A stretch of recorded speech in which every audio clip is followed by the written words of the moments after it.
Tuesday, June 25th. Welcome to the Damon Brew Show, brought to you by Ike's Sandwiches. Got a lot for you here today.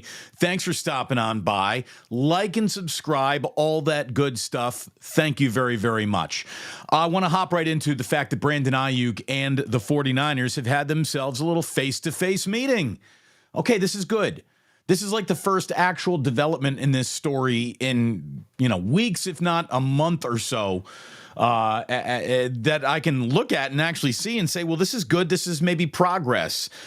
ESPN's Ryan Clark revealed that Aiyuk met with the 49ers in Santa Clara on Monday. Now, what was said, who left happy, who might have been offended by anything, I don't know any of the details of what went on in that room. What's the old... Try explaining this to a future generation. A few years ago, there was a Broadway phenomenon that was really about a historical American figure who dominated an awful lot of paperwork. Hamilton. What's one of the big songs from Hamilton? Right, The Room Where It Happened. I don't know much about the room where it happened. Who was in there? What was discussed? How everyone felt at the end of it. But face-to-face is good, especially when it feels like things have stalled a little bit. It's pressing the flesh, being in the same room. This is important. I think it's important for negotiations. Put some human touch back into play. And I hope that this calms down what feels like a bit of an icy standoff between Brandon Aiyuk and the 49ers. If anything, everybody needs to know where everyone stands. So, we really got to know right now here, Brandon, if if we're not going to 30 and you insist it's 30, let's put that all on the table right now. Let's turn all of our cards over. Let's see what everybody's holding, and let's play this hand in a way that allows us both to leave the casino with a little bit of dignity, if not together, which to me should be the goal. You do not want to be breaking up with Brandon Aiyuk a couple of months before you start the journey of trying to win a Super Bowl. I really believe that. I also believe that Brandon Aiyuk has handled this whole thing, maybe modernly, yet still unprofessionally. The whole TikTok, they don't want me anymore thing. Just come on, man. Stop looking for attention and clout and likes and clicks and just let your agent handle this business. We're in the $25 to $30 million price range. Can we all agree on that? We're in there. We're in that price range for Brandon Aiyuk. Remember, today's big number that's hard to swallow is take two and call me in the morning a few years from now. So the number that feels like a whopper for Brandon Aiyuk right now, it probably isn't going to be one. As a matter of fact, this is not how the 49ers go about doing business. Maybe it's something that they should think about when they have a player. Look, they've known that they've liked Brandon Aiyuk for a really long time. Brandon Aiyuk has never spent a day in Kyle Shanahan's doghouse, as far as I know. He is not someone you need to worry about from an availability standpoint. The man has been healthy in his career. He has been up and active for just about every game of his career. He's a really good player who knows the offense, who fits the mentality of the team. He's a lunch pail, downfield blocking wide receiver with good hands who is really productive. You know what would have made sense if the 49ers a couple of years ago said, hey, Brandon, I know that your fifth-year option kicks in for $14 million. We want to sign you to a 5-year deal right now, 2-3 years into your career. And it might rob you of a little bit of money on the back end, but boy, is it going to pay you an awful lot more money on the front end. Knowing that his fifth-year option was being guaranteed for about $14 million, if the 49ers could have gone back in time and locked him into $18-25 million back in 2022, I bet you would have said yes. I bet you he would have said yes. The time to do business with a wide receiver was literally any season before about 3 weeks ago, 4 weeks ago, when prices really started going out of control positionally. And the Niners, they don't do business like that. It's easy to say in hindsight, they might have, probably, could have, would have, should have done that. But again, this is a player that you like. When you have a player that you like, when you know that this is someone who fits, you don't worry about injury or wear and tear because the sport of football is based around injury and wear and tear. It's happening to everybody at all times. There's no way to avoid it. You can only hope that a player stays healthy, and that's all you got. There's no past record that really dictates what the future might hold. It's a brutal sport. So when you find a player that you like and who fits, I think you want to commit to them. I think the 49ers are very much they want to keep their options open, which smart teams do want to keep options open. But again, why not just go ahead and take care of a guy that you got no problems with, a lunch pail, comes to work kind of guy? So how do the 49ers get from disgruntled to what? Gruntled. The opposite of disgruntled, gruntled. Probably not. But look, how do you get there? To me, there's one path. There is but one path that makes this solution get a little bit easier for all involved, and that's just guaranteed dollars. I wouldn't be interested in any aspect of this deal if I'm Brandon Aiyuk beyond the guaranteed dollars. Guarantee this man $90 million. Who can say no to that? You got a 5th-year option for $14.5 million. We want to keep you around. We want to guarantee about 90. You in? Yeah, I bet you that would get it done. And guaranteeing Brandon Aiyuk that level of money to me is it's as not risky as any risky on-field investment as you can get. Again, the guy's track record has to mean a little bit of something. He's good. He fits. You're trying to win it all right now. Get it done. Get it done. I'm really happy that everybody got in the damn room together. That is good. It's a little too hot still. That was way too big of a sip for as hot as that coffee is. I'm not going to lie. My tongue is burning right now. My tongue is burning right now. I think I took a layer of skin off the top of my tongue with that one sip. Here we are.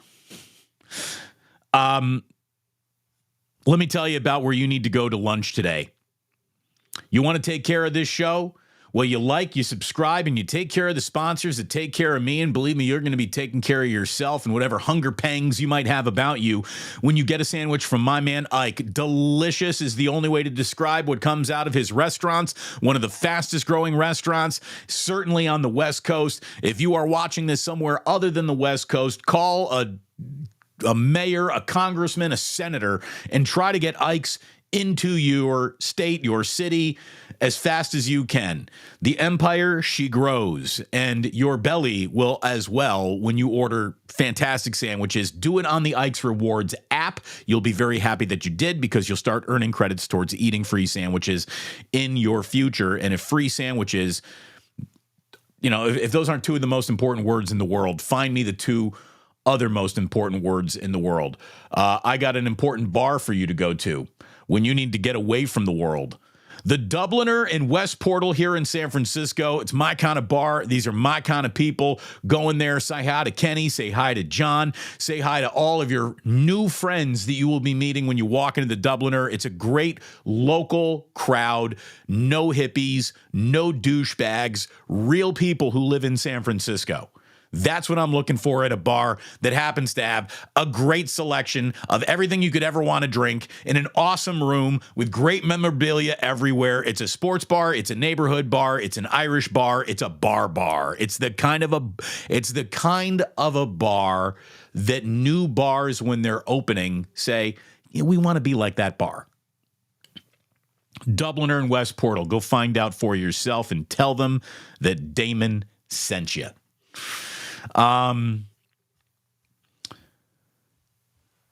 So again, the Brandon Aiyuk headache, it's got to go away. It's got to go away. Something other than nothing has happened, I hope happens soon. I am so tired of making thumbnails about it. I'm so sick and tired of talking about it. I could use a little conclusion. The process is weighing on me. I could use some conclusion over here. Who am I kidding? That's got at least 4 or 5 minutes in it still. to get to that perfect sip of the day level temperature. So let's move on, shall we, to what I bet you spent an awful lot of time watching last night. I know that I did. Game 7 of the Stanley Cup. I mean, what a solid sporting event that was. A 2-1 deciding it all hockey game with everybody in the stadium biting their nails down to the quick in the final 10 minutes where it's scramble time for Edmonton. When do you want to pull the goalie? You know, how many minutes of man advantage are you willing to risk empty pipes with in a 1-goal game? You got Florida hanging on for dear life right there. Connor McDavid had a late point blank, just on the doorstep of the goalie, chance to score. It didn't happen. And Florida, what do you know? Congratulations. I'm just going to cheers you. I'm not going to sip yet. Congratulations. You are Stanley Cup champions. I love the presentation. I love the ceremony. I love the protocol. I love it all. I love everything about the Stanley Cup. On the night that they hand it out, they continue to get that ceremony perfect. They really do. Connor McDavid, he wins the Conn Smythe as your Stanley Cup playoff MVP. And look, he was remarkable. He scored more points in a losing effort on the way to a Stanley Cup than anybody else. I mean, he was like in NHL history, basically. He was spectacular. And he comes up with no points, no goals, no assists in the last 2 games. And that was just too much for Edmonton to overcome. But winning the Conn Smythe Trophy, I think that, that's not just for the final round. It's for the entire playoffs. That's a little bit of a difference that separates, the NBA Finals MVP trophy from the Conn Smythe Trophy. It's more than just one series being considered. You could have absolutely given this to Florida's goaltender, but giving it to McDavid, I think it frames what happened correctly. He was great. He was the best player pretty much on the ice, but the team wasn't good enough. And the other team gets the Stanley Cup, and Connor McDavid gets the Conn Smythe, which, by the way, he's going to hate that trophy the rest of his life. It's not going on the mantle. It's going to be an I really don't want to see it or talk about it thing. Kind of sucks to win the Conn Smythe like that, I guess. But I really think that Luka, as much as we talked about as complaining, as hurt as he was, as best player on the court as he was, is as alone as he was because Kyrie decided the Celtics scare me and I'm not going to do much in the NBA Finals. I really thought that Luka Doncic should have been named Finals MVP, even in defeat. I would have been cool with that. I think hockey got it right. I don't know if the NBA got it right. I do know that, the last 2 nights of hockey were pretty much better than the last 2 months of NBA playoff basketball. And I'm not one of these guys who is here to tell you that playoff hockey is so much better than NBA playoff. I love basketball. You know that. You've been watching for a really long. I love basketball. I like basketball more than I like hockey a lot. But I won't hesitate to tell you that hockey delivered more drama and consequence and better series across the board than the NBA did this year. Maybe the NBA can work on that during the draft, which, by the way, is now a 2-day event. We'll talk about that in just a second. Sip of the day. Didn't hurt. Feels good. Glad it happened. So Florida winning its first cup, its first title. The number of NHL teams to now have never won a cup, only 10 remain. The Sharks, your San Jose Sharks, who got the number 1 pick in the draft. The Sharks, the Sabres, the Canucks. The Phoenix team that is now in Utah, they haven't won. The Senators, the Predators, the Wild, the Jets, the Blue Jackets, and the Kraken, who, they've only been playing for, 3 seasons? So nothing held against them. It really is amazing that the Las Vegas Golden Knights are already off this list. The oldest franchise on this list is the Buffalo Sabres. The Sabres have been playing hockey since 1970. So they're the longest suffering team out there now What, Sharks come about in the early 90s, 90, 91. Been a while. Been a while. Still miss Jonas Donskoy. Okay, so what else we got going on here? Florida winning the Stanley Cup. The year after losing the Stanley Cup, 49ers fans, this is what you're trying to do.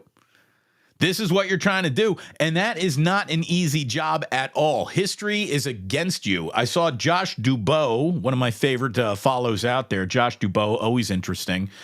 Tweeted out last night, the teams that won titles the year after losing a title since 1985. And it's amazing how entwined the Bay Area is in this. So maybe that helps the 49ers because the Bay Area has been through this with the Warriors and the Giants since 1985. Hockey teams that have won a championship the year after losing a championship, the Panthers on Monday night and the Penguins back in 2009. In the NBA, and this is weird because, look, the only thing we're counting here is did you win a title the year after you lost it? So the Warriors apply to this model, but we all know that the Warriors really kind of don't apply to this model because they won a title, then lost a title, and then won 2 titles. And it's funny that also is the Cleveland Cavaliers, since they were involved in all 4 of those series, they're on the list too. In the NBA, it's the Warriors in 2017, it's the Cavaliers in 2016, it's the Heat in 2012, the Lakers in 2009, and the Pistons in 1989. Again, these are teams that won a championship after losing a championship since 1985. In baseball, you had the Astros in 2022 and the Royals in 2015. That is the year after Madison Bumgarner walked on water on the fountains at Kauffman Stadium. So again, the Bay Area is involved in this. The Royals won the year after losing to the Giants. So, look, it has happened. By the way, the Patriots in 2018 lost a Super Bowl in 2017, came back and won it. So, it has happened. It ain't easy. It has happened to 2 Bay Area teams, and the 49ers are very much hoping that it happens to a 3rd Bay Area team because that would mean them. And, oh, by the way, get Brandon Aiyuk done. Seriously, I don't know if I would have let him out of the room without a deal. Brandon, you're not going anywhere until we hammer this damn thing out. What does it take to make you happy? What do you need? What do you need? What do you need to be happy? Can't go past 30. Maybe we can sidle up to 30. Can't go past it. Or the 49ers need to be honest with Brandon Aiyuk and just say, look, we will never value a wide receiver more than $28 million based on the way this offense runs. So if you want to be a standout guy in just a salary standpoint, you're going to have to go somewhere else.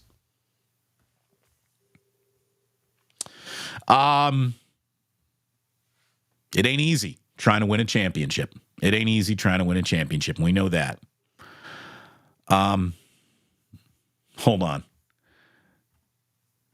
I'm going to scroll down here. Oh, good. You got comments and chats already flying here.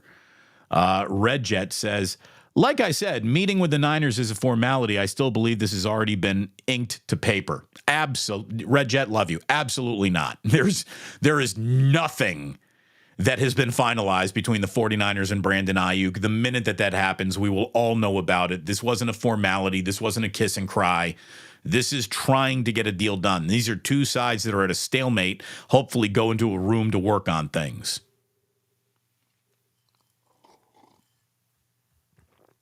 Gold Tau. Coolio's Gangster's Paradise was on top of the charts the last time the 49ers won. That has been a long time. That is a very, very long time. And by the way, that was a good song. Coolio had a couple of hits. He really did. Let's not deny Coolio his place in the had hits conversation. Didn't take a hit for the Giants to walk it off against the Chicago Cubs. And look, Wilmer Flores, bases loaded walk. shame on Craig Counsell for, first of all, loading up the bases. You intentionally walk in to load up the bases when you know you got no pitcher in your bullpen with any kind of control. The Cubs bullpen has been a disaster, blowing games all year long. Craig Counsell, you earned that loss. You really did. And why aren't you just pounding the strike zone against Wilmer Flores, who's just struggling? The Giants snapped a 5-game losing streak while the entire team was wearing the number 24.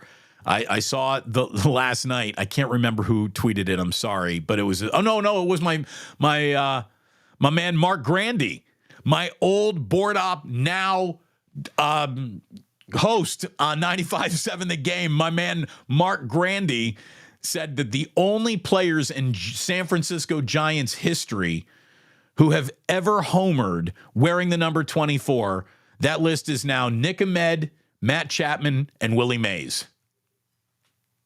Okay, I didn't think about it that way, so cheers. That was a good way to think about it, Grandy Man.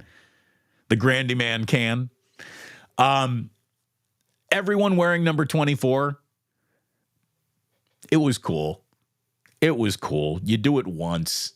Bring the number out of retirement for a goodbye. Never again. Pretty good. Pretty good.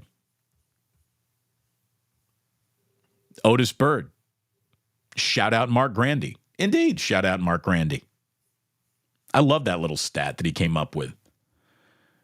I remember many years ago when Grandy was my board op, I pulled him aside and I just said, look, if you are pushing buttons 2-3 years from now, I'm going to be upset with you. You're good. You're a talented young man. You're smart. You need to be on the air. You need to do more play-by-play.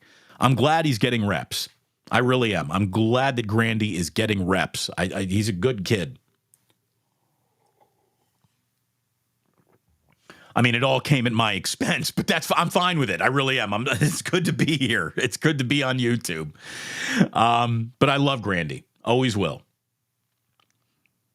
Let's see. So again, Giants, they snapped their 5-game skid. Game 2 of this 4-game series is tonight.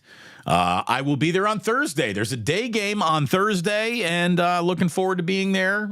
Whenever the Cubbies are in town, I got to go catch them, yell at them, be angry still. Not as angry as I used to be. Not as angry as I used to be. There's some calm over me about the Cubs ever since winning it all. They've already done the impossible. I did see this. If you're looking for any element of hope around the San Francisco Giants, Jesse Rogers of ESPN shared that the Giants, they don't have a great record, but they now have the most wins in baseball. But when they trail after 4 or more runs, they've now won 4 games. So they're the never say die, might show up dead, but never say die San Francisco Giants. It's weird. They're a weird franchise, man. So we've got a little Warriors to get into, don't we? Before we get into the fact that Mike Dunleavy actually met with the media, I want to talk about this stat that I just saw about Steph Curry, since really everything around this offseason needs to be done in the name of what's the best thing for Steph. What's the best way to end Steph's career in a Warriors uniform with as much competitive dignity as you can muster, if not championship caliber roster to win it all for multiple years in a row? Because that lever is really gone now. That doesn't exist anymore. Steph Curry has the 6th highest career true shooting percentage in NBA history. 6th highest in NBA history. Basically, everybody else plays around the rim. Rudy Gobert has the number 1 true shooting percentage in NBA history. Stat Mamba says that his average shot, though, comes from 2.2 feet away. Steph Curry's average shot for the 6th highest true shooting percentage in NBA history, his average shot comes from 18.4 feet away. He is so far and away the greatest shooter of all time that there is no one even close except for Klay Thompson. And Klay, look, he can still shoot it. I know that the memory was bad, but he had a down year last year, and he was around, 40%, 17 points per game. The problem is he doesn't shut guys down defensively like he used to, but he still has a pretty reasonable scoring average for a guy that we want to insist is done. The truth is Klay is not done, but the situation around him with the Golden State Warriors, that is done. And so how to change that, how to morph that, it feels like he's got to go, and Mike Dunleavy seems to be grasping with the emotions that are attached to this decision. He's handling them all well. Tim Kawakami did a great job recapping Dunleavy's meeting with the media. Tim writes, the mood of a 20-minute pre-draft media session was clear. The Warriors are not panicked about a fall to a play-in tournament spot and their crumbling loss in that game a month ago. They aren't desperate to start a roster overhaul around Steph Curry. They don't feel rushed to decide what to do with Chris Paul. And maybe most jarringly to Warrior fans, they are not hell-bent to make sure that Klay Thompson re-signs in July. The Warriors are not staggering. They are calm. They are assessing their options, short, middle, and long term. They will do what they've got to do, and rightly or wrongly, losing a foundational figure might be a part of the process, writes Tim Kawakami. There are a lot of talk about emotions and how hard it is for Dunleavy and the Warriors to discard as, it relates to Klay. I kind of want to look at this from the other angle. What about Klay Thompson getting his emotions in check when it comes to this? It's been a dozen years in a Warriors uniform. Klay, if you do really want like a new, fresh start somewhere, I don't begrudge you that. If the Orlando Magic sound good to you, take their offer if they make one to it. Here, Klay, if he wants to go somewhere else for as many years served, I'm not going to hold it against him. I also actually think the Warriors and Klay Thompson separating will provide more change just with in-house talent than bringing in a free agent. Like just taking Klay Thompson's option away from Steve Kerr dramatically changes how the Warriors operate.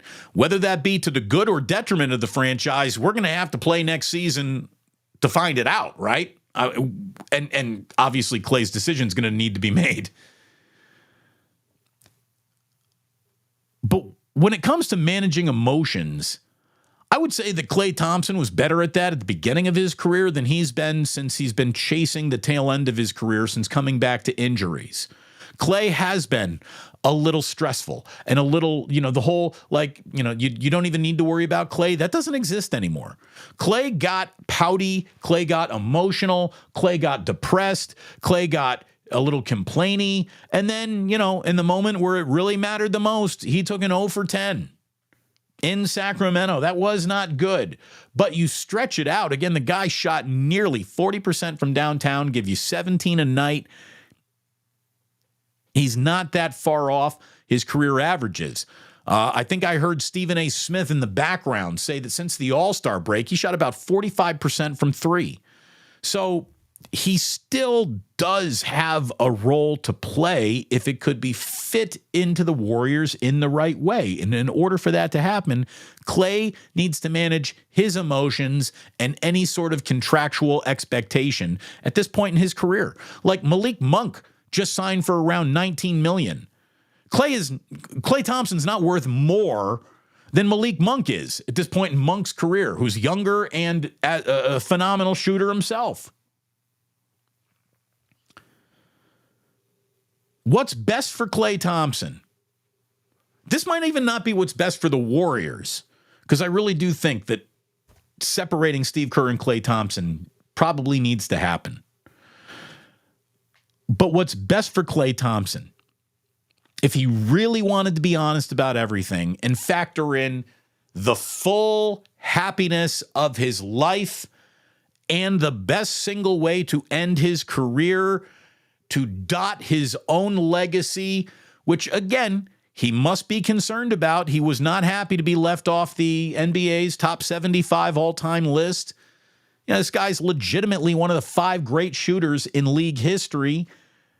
And to be remembered as a career warrior, I think benefits him. I would like to see Klay get out of his emotions and just decide to finish his career right here, taking a big pay cut. I mean, you're down to like 12 to 15 million a year, man. That's what you got to do. And also, you're a 6th man now. That money, by the way, which sounds insulting based on money he used to make, it isn't inappropriate. It's good money. It's more money than most normals will still ever see in their lives. He's already got a pile of money. And Klay, you get to captain your own boat to the damn arena every day. You get to live in California, a state that you claim to have grown up in and loved. I know he's got an awful lot of Portland ties too. But look, Klay likes it here. Klay certainly likes the bevy of hot, young, gorgeous starlets and models that he is got an awful lot of access to right here. Not like pretty girls don't follow NBA players wherever they go, but there's something about a pretty California girl. I know I married one. He's got to, I think, you know, as everyone's talking about emotions, it'd be great to see Klay Thompson get his emotions under control. Really would. And just realize I'm not who I used to be. I cannot, 17 points per game on a good shooting clip doesn't define me quite like it used to, because moving defensively is now a challenge. Klay Thompson used to be the guy who would say, all right, I got the team's best. I'm locking that guy up. He can't be that guy anymore. So what you put on the table offensively, you take off the table defensively, and that's the evolution of getting old. That's the evolution of coming back from injury. Dunleavy, going back to what Tim Kawakami wrote, Dunleavy said he intends to hold on to the team's best young players. Jonathan Kuminga, Brandon Pajemski, Moses Moody, and Trace Jackson Davis. If the Warriors aren't trading one of those guys, it's going to be impossible for them to make a splashy trade. Again, what are the Warriors' options? How do you do this? The answer is so thoroughly, I don't know, and you don't know, that Mike Dunleavy doesn't know, Tim Kawakami doesn't know, Anthony Slater doesn't know, and this is why Bob Myers said, I'm good, I'm done, thank you, first off the ship. Smart guy. Because the Warriors really, they're in a tough situation. They need to add really impactful talent. They want to hold on to the young players that they've got because they believe they could be impactful talent down the road. They want to get younger in the upcoming draft. They don't have a day one pick. By the way, the NBA draft is 2 days. It starts on Wednesday. The Warriors pick 52nd, which means unless they find a way into the first round, which is unlikely, they're picking on Thursday. 52nd pick in the draft. Again, if you don't want to move any of the young assets, how do you get the splashy trade that is represented theoretically by Paul George? How do you do that? I'd be worried about Paul George's health. Seems like that guy's wrapping up a season a little early every time I look up. He's a good player. Really good player. The difference between the Warriors making a championship run or not, I don't know if he's that good. How do you get out of this? What do you do with Chris Paul? What do you do with Wiggins? How can you work the market, stay competitive, get under that second tax apron all at once? I don't know how the Warriors do it. You'd have to pay me like a GM to really think about this, because it is a tough puzzle to put together. I know a lot of people, it's funny, they think, well, what about Jonathan Kuminga? Like Jonathan Kuminga, I was talking to Samus Fandiari and Andy Liu, the Lightyear guys, just a couple weeks ago. It felt like I was on their podcast, and I know that Andy isn't a big Jonathan Kuminga fan. Let me just tell you, sometimes you need to compare someone where he is to someone else, and it reframes things a little bit. So Peter O'Keefe, who's an NBA stats guy, was looking at Jaylen Brown, who was just named NBA Finals MVP. Going back to year 3 of Jaylen Brown's career, Jaylen Brown, 13 points per game, 13 points per game, 4.2 rebounds per game, 1.4 assists per game on 46.5% shooting. Year 3 of Jonathan Kuminga. He's better than Brown all around. 16.1 points per game, 4.8 rebounds per game, 2.2 assists per game, 52.9% shooting. I would not move Jonathan Kuminga for anyone. I think he is the guy.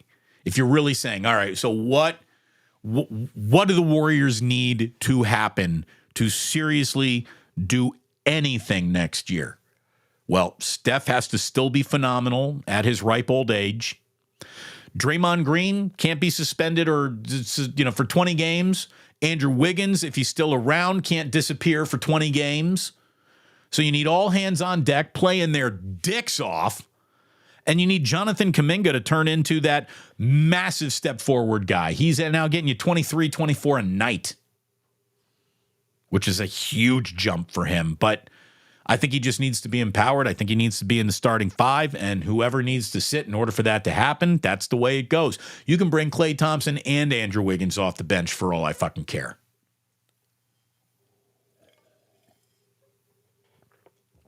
Massive step forward for Kuminga. Big step forward for Podziemski. Trace Jackson Davis establishing himself as the starting center of the Golden State Warriors could go a long way. A long way to getting better.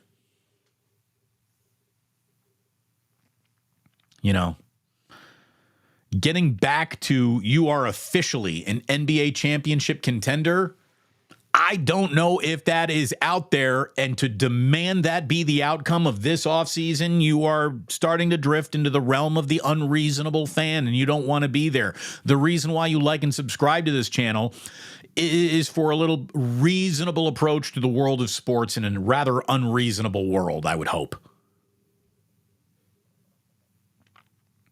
It ain't going to be easy from here on out. It just won't be. Fascinating little article from Tom Haberstroh. He was looking for what really is a projector of NBA success. This is the best league in the world, and it really is a global league now, and that is going to be represented in a way that leaves you unfamiliar with an awful lot of draft picks that you're going to hear called in round 1 of the NBA draft. The European invasion is on. And Europe is cranking out some very good pros. Look at how many MVPs in a row have been dotted by European imports. It's happening all the time now. It's Luka. It's Jokic. There is real talent in the world that is making its way to the NBA, which makes it harder to bet on, the Americans, let's just call them. Where are your Americans coming from? Well, most of them are coming from college. With all respect to the G League and NBA Ignite, still having a college career is a good way to make it to the NBA. It's not the best way, though. When you're looking at colleges, this is Tom Haberstroh looked at the entire player pool around the NBA since 1989. Draft prospects. He's looking at draft prospects since 1989. Syracuse, since 89, has put 30 players in the NBA draft. Maryland with 26, Kansas with 44, Michigan 33, Florida State 25, Duke, boy, you go to Duke, 65 players drafted since 64, And his number keeps going on. 62 from Kentucky, 29 from Texas, 46 from UCLA, 28 from Michigan State, 43 from North Carolina, 34 from UConn, Arizona, 46. A lot of players coming out of these programs. And the players coming out of these programs are weighed on the annual win share that they have contributed since being drafted from these programs. So where is the best place to get someone who's going to prove themselves to be a real impactful NBA talent?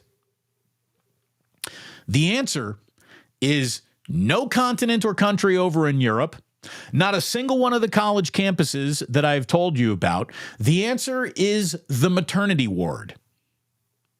The maternity ward. 68 players since 1989 have been drafted having been the son of a player who was in the NBA. If your father was in the NBA, there is more of a chance that you will become an impactful NBA player than if you went to Kentucky, than if you went to Duke or North Carolina or Syracuse or anywhere. If your daddy played, and when you think about it, it makes so much sense.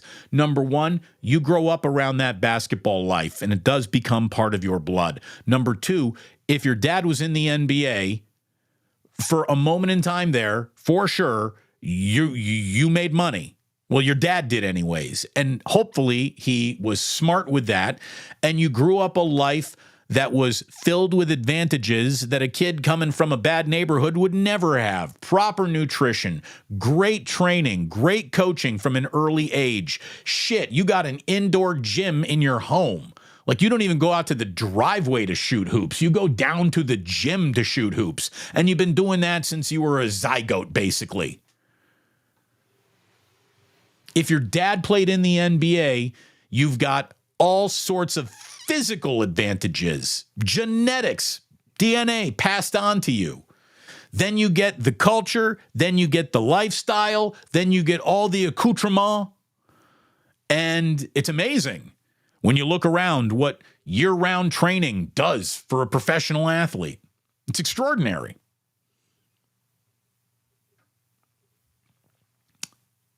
Year-round access to your father's trainers, your father's coaches. It's an incredible advantage. And look at what's happened just on the Golden State Warriors. Steph Curry, daddy played in the NBA. Klay Thompson, daddy played in the NBA. Trace Jackson Davis, daddy played in the NBA. It's amazing. It's amazing. There you go. What school do you want to go to guarantee, an NBA career? Nope. There is no school that guarantees that. But if your daddy was in the league, you got a shot. This, by the way, is why, even though with very minimal collegiate impact, LeBron James's son, Bronny James, is going to get drafted. Draft and stash till he figures it out. But based on who his daddy is, betting against Bronny James is probably a bad bet. Now, is he going to go on to have his dad's career? No, he won't even have a fraction of his father's career. I mean, his father is someone who will go down as one of the greatest to have ever done it. I don't know if his kid can surpass that. To be better than your dad, you have to become the NBA's all-time leading scorer. Ouch.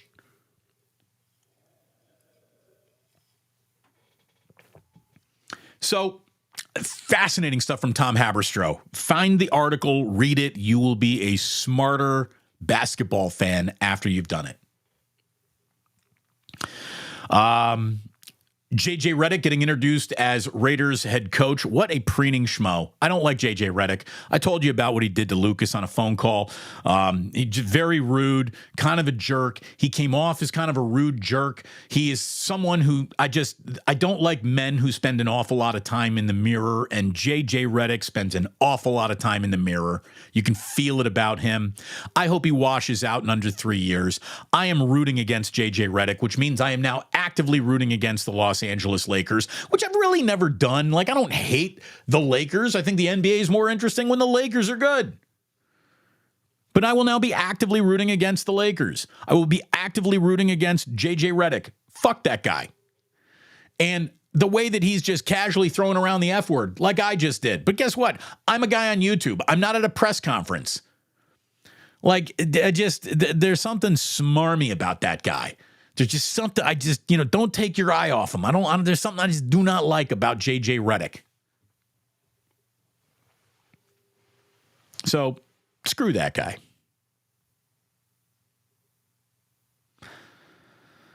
How do we wrap up today's show? Well, yesterday I told you it was the 37-year anniversary of Spaceballs being released in the theaters. I got another release for you today. June 25th, 1987. A guy named Prince dropped a teeny tiny little album called Purple Rain. You want to feel old? Purple Rain turns 37 years old today. 37 years old. And you want to talk about a monster, like a real monster. Great albums of my life. Purple Rain is one of them. Oh my God. Look, Let's Go Crazy, Darling Nikki, I Would Die for You, When Doves Cry, Baby I'm a Star, and I haven't even said Purple Rain yet. God, Prince was a freaking genius. But he doesn't have a lot of great albums. He really did. Like, Prince has good songs. A lot of his albums were later on. But man, when he had his fastball, it was unbelievable. What a repertoire. Think of it. Let's Go Crazy, Darling Nikki, I Would Die for You, When Doves Cry, Baby I'm a Star, and Purple Rain. All on what? Those are 1, 2, 3, 4, 5, 6, 7 tracks, I think. Yeah, that's 7 tracks. I think they did like 9 tracks on the entire studio album. Unbelievable. Native Dancer. Cream. Yeah, that's it. Cream. Good album. Diamonds and Pearls. Good album. I don't know if I'm ready to put many more good albums into there. And I'll tell you right now, I don't care about any nostalgia or romance that you want to attach to it after the fact. Bat Dance, the entire Batman soundtrack, stunk. That sucked. I remember being so excited for, Prince is doing the soundtrack to Batman. I was so into that Batman movie when I was a kid. And the first time I heard Bat Dance, I was like, what the fuck is this? This is garbage. Awful.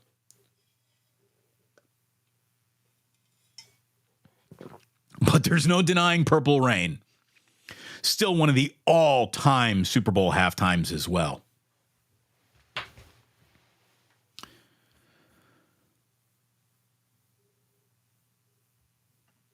Red Jet.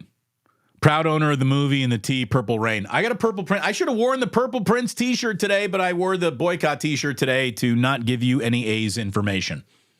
I feel good about that.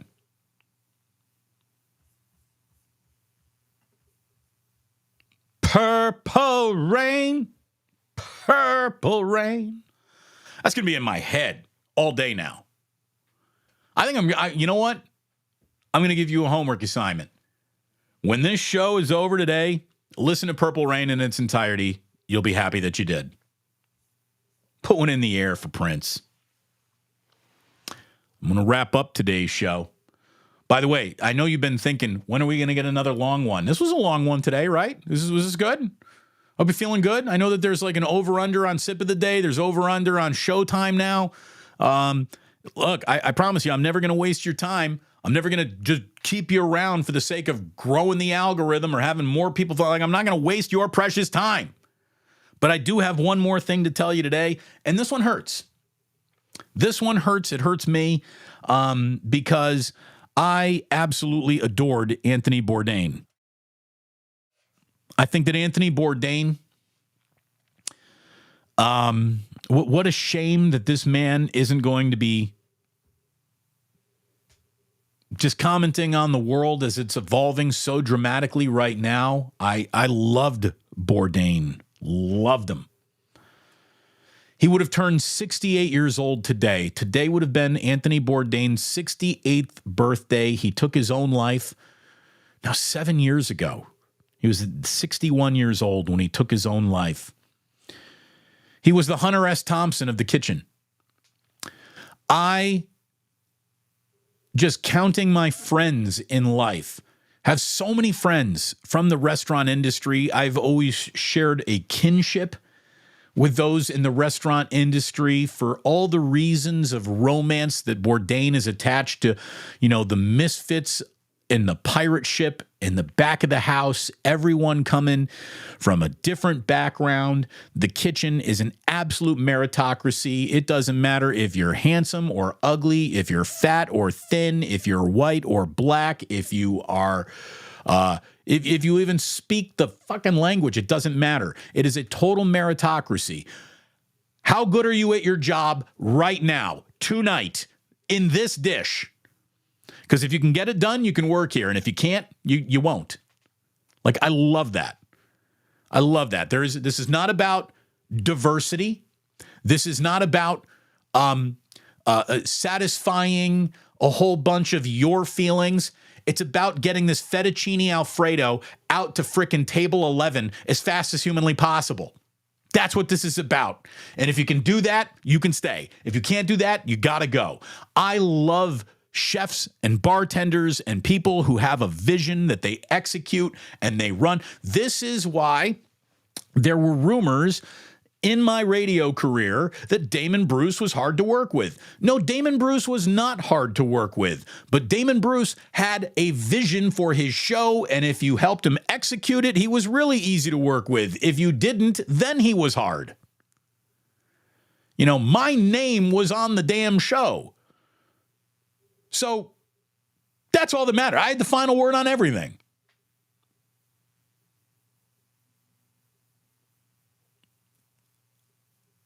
I have always liked the genius. I guess the best way to say it is like the genius bully. The genius bully is harder to find these days. And maybe rightfully so, because they can be a handful. But, Bob Knight was a freaking genius, and he was a bully. He had flaws in his character. And Anthony Bourdain had an awful lot of flaws in his character. I mean, way before taking his own life crept in. He, partied a little too hard. He did drugs, but he was genius. Go and listen to some of the prose that he puts into the shows that he did, No Reservations, and all these great travel shows that he did. And it was amazing. Read Kitchen Confidential. Again, this was Hunter S. Thompson of the back of the house. The man was many things at once. I think he was one of the most important media voices of my lifetime. And what a shame that voice is gone. He was kind. He was worldly. He was generous. He was spiteful. He was a bully. He could be mean. He could be downright rotten. So, I've been able to do a lot of cool interviews. I have always been a big fan of both Anthony Bourdain and Guy Fieri. Two totally different human beings who approach everything in life from the opposite ends of spectrums, right? Excuse me. Bourdain despised Guy Fieri, which was a character flaw in Bourdain. Because Guy Fieri was this incredibly kind, generous, maybe not nearly as skilled a cook or chef, but a great TV host in his own right, who approached things from a, let's just smooth it out and make it happy, be nice, hug and kiss. Bourdain was not that. Like Bourdain would go on one of his no reservations tour. There'd be like a little setup and he would see it and he'd be disgusted. What's the one thing where I think he's like diving in Greece for octopus and he knew that the tour guide who brought him to do this octopus dive had stored a few bunk already caught octopuses, and like he hated anything that was inauthentic.